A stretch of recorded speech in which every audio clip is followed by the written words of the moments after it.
15 millions d'euros pour aider les agriculteurs touchés par la sécheresse. C'est l'enveloppe annoncée hier par le président de région Laurent Wauquiez. Cette aide devrait représenter entre 500 et 2000 euros par exploitation, mais pour les agriculteurs, il faudrait en faire encore plus.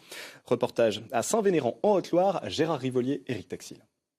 Quand il regarde son stock de fourrage, Olivier Vacheron est inquiet. Il sait qu'il n'aura pas assez de foin et de paille pour passer l'hiver. On passe 2 boules par jour pour les brebis, il y a 160 boules dans la grange, donc il reste en gros 80 jours de foin.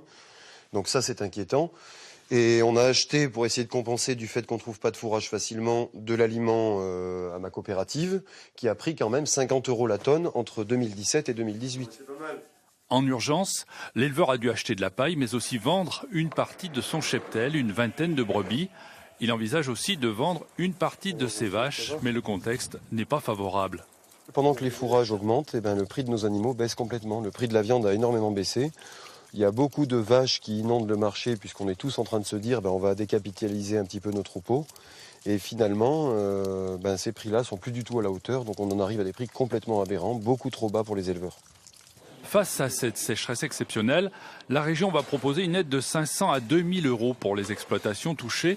Mais plutôt qu'aider à l'achat de fourrage, la prime sera calculée pour rembourser les emprunts. Les agriculteurs ne sont qu'à moitié satisfaits. 2000 euros ne compensera pas les pertes. Non, de toute façon, pour compenser les pertes, aujourd'hui, ça passe par le prix. Je veux dire, c'est pas les aides publiques qui vont nous sortir de ce passage-là. Ça passe par des prix plus hauts pour pouvoir gagner notre vie comme il faut. Nous, on doute un petit peu puisque la spéculation est déjà là. Le prix des fourrages a déjà flambé. Donc ce qu'on a besoin réellement, c'est pas de rembourser des annuités d'emprunt, c'est surtout d'acheter du fourrage. Et pour acheter du fourrage, il faut qu'on ait du financement sur nos comptes.